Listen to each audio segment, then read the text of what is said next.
Bonjour, enchantée, je suis Labajon, je suis humoriste. Comment on est passé de Platon à Bernard-Henri Lévy, de Mozart à Joule, de Marie Curie à Marlène Schiappa? J'ai commencé avec un show qui s'appelait Ça va piquer et j'ai été connue après avec une vidéo qui s'appelle L'avocate de Pénélope Fillon en 2017. Je savais qu'au moment de publier, on avait quand même quelque chose entre les mains qui était assez fort. En revanche, je pensais pas prendre 100 000 personnes, 100 000 abonnés en plus sur ma page dans la nuit et 14 millions de vues en un mois. C'était assez incroyable. Ça a été le début d'une grande aventure parce que j'ai vraiment rencontré mon public ce jour-là. Ben voilà, merci Pénélope. Je suis une humoriste avec un humour décomplexé. Je suis une femme qui n'a pas peur.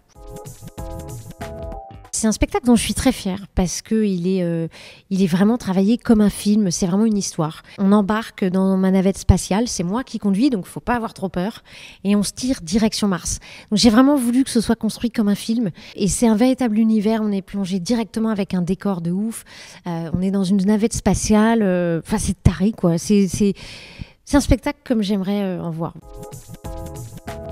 Moi, j'ai grandi avec Coluche, avec Les Inconnus, avec cet humour qui n'avait pas forcément de barrière. Ça faisait du bien, en fait. Et moi, j'ai envie de retrouver ça à travers mes vidéos, à travers mon spectacle. J'adore entendre les gens faire « Oh !» pendant le spectacle. Parce qu'aujourd'hui, j'avoue que c'est facile de choquer. Voilà, au moindre petit truc, on est « Ah, mon Dieu !» J'ai fait une formation d'art dramatique, moi. J'ai fait les cours Simon pendant 3 ans.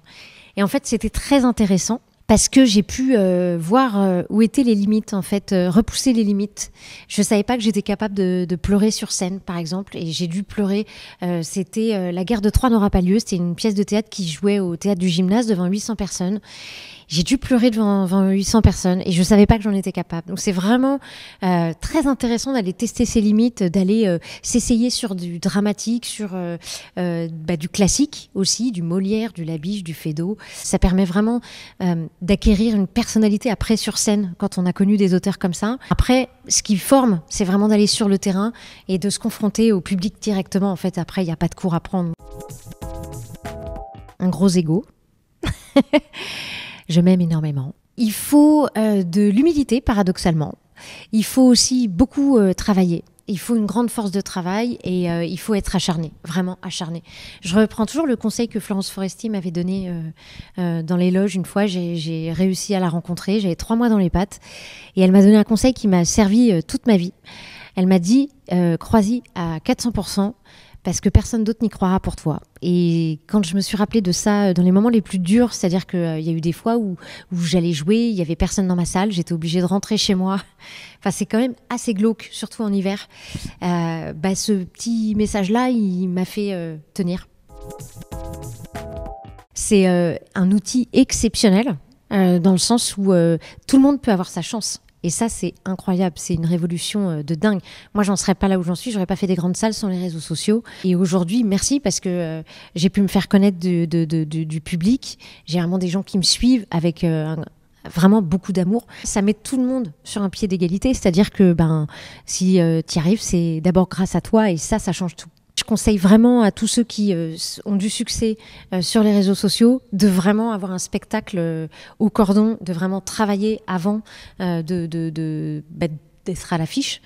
Parce que le bouche à oreille va très vite et il faut vraiment être prêt et avoir un spectacle très travaillé parce que les gens viennent avec un espoir, ils vous ont kiffé sur le net et s'ils arrivent dans le public et qu'ils sont déçus...